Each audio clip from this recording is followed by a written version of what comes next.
Today, the South Carolina Department of Education was granted over $7 million toward replacing the old school buses with new propane buses. As you can see, the flames of this fire has completely taken 3 of these homes and has created partial damages to 2 others. This tree has gone completely through the roof of this home. Here at Hyman Vineyards, you will find the perfect mix of a beautiful ceremonial location and, of course, these guys. As the temperature here in Columbia continues to drop, shelters in the area are adjusting to the increased number of people needing help.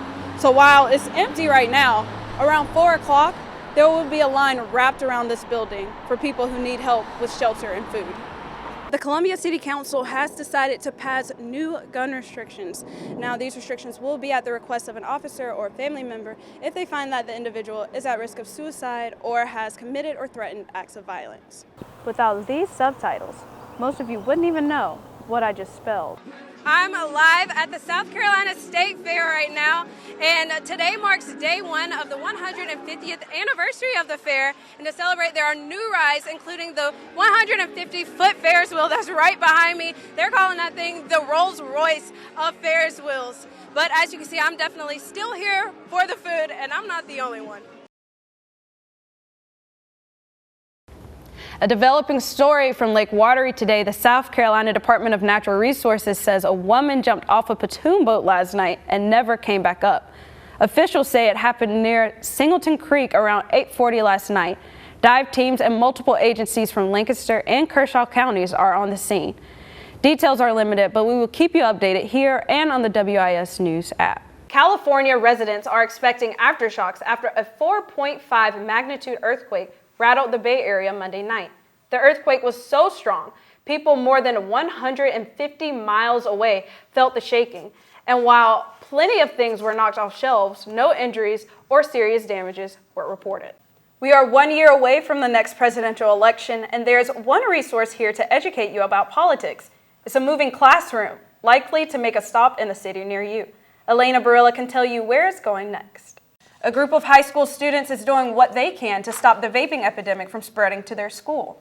The Lexington One Community Coalition is made up of a group of students from Pillion High School that try to prevent classmates from vaping and using other drugs. While vaping products are banned in schools, officials say it can be hard to catch teens vaping.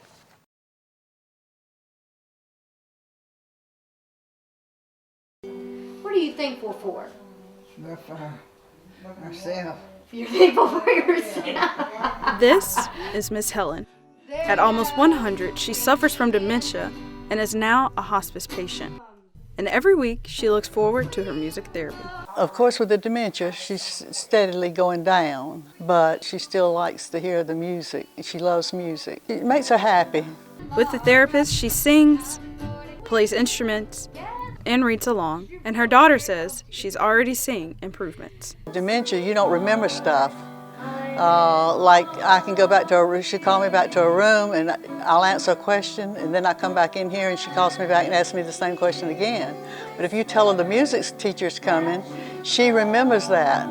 Unfortunately for Miss Helen and her daughter, the program may be ending due to a change of ownership and potential budget cuts. And therapist Laura THEISMANN explains people don't truly understand the benefit behind it. I've been a music therapist for over 10 years now. In the 10 years that I've been practicing, I've had to advocate every single day. Music is one of the only activities other than exercise that we know of currently that stimulates both hemispheres of the brain simultaneously. So it can actually help to repair damage done to the brain from stroke or any other traumatic brain injury. This program was requested for Miss Helen by her daughter because she says this is all Miss Helen can do. She can't play games anymore. She can't crochet or do anything with her hands. She doesn't know how to do any of that. And with the music, she can sing. So even though the end of the program may be near, Miss Helen will continue to improve her memory. Do you remember who this is? While doing what she loves. For Carolina News, I'm Anna King.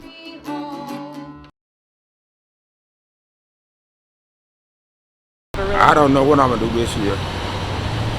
But last year it was kind of rough. It got cold. But I don't know what I'm gonna do. This weekend, the city of Columbia will see the coldest temperatures of the season.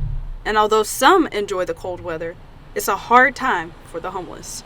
And the shelters here are bracing for the flood of people looking for a warm place to sleep. We remain full at 260 beds almost every day of the year. So we're consistently full and turning people, particularly men, away. Transitions is the biggest homeless center in the Midlands. They say, although they normally run out of beds, they have created another option for those in need as the temperature drops. As the weather gets colder, folks will start to come in more to get warm during the day. As the temperature here in Columbia continues to drop, shelters in the area are adjusting to the increased number of people needing help. So while it's empty right now, around 4 o'clock, there will be a line wrapped around this building for people who need help with shelter and food. The beds are full most of the time. I mean, a few nights a week we'll have a few beds that are available. Oliver Gospel is another shelter in Columbia that's making changes for the season.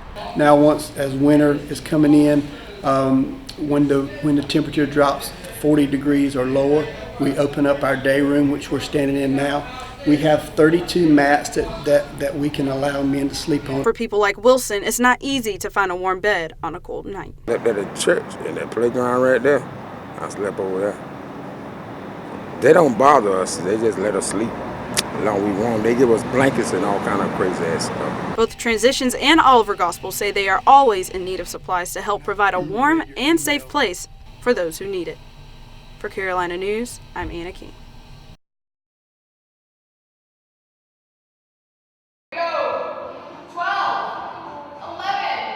These are the Silver Sneakers, a group of seniors that meet every week to work out and stay active. And with all the lifting, twisting, and bending, no matter how hard it gets, they just keep on going because they know the ending outcome is worth so much more. I have seen changes in my energy level and my stamina.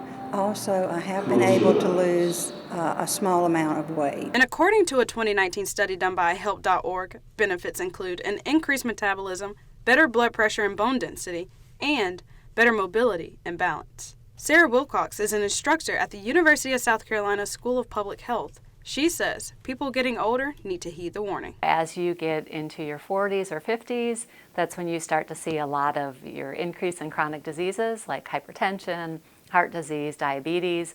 So physical activity is one of the best things you can do to prevent the onset of a lot of those chronic health conditions, which tend to be the leading causes of death, as well as just comorbidity in the population. Fitness instructor LEAH Griffin says she's seen amazing progress in those attending the class. We have some other people that show up with Alzheimer's or dementia and things, so, but it's to maintain and also to get better. We've had some people come from hospice and now they're living on their own again. It's independence and health that these seniors are striving for, and the only thing stopping them now is a water break.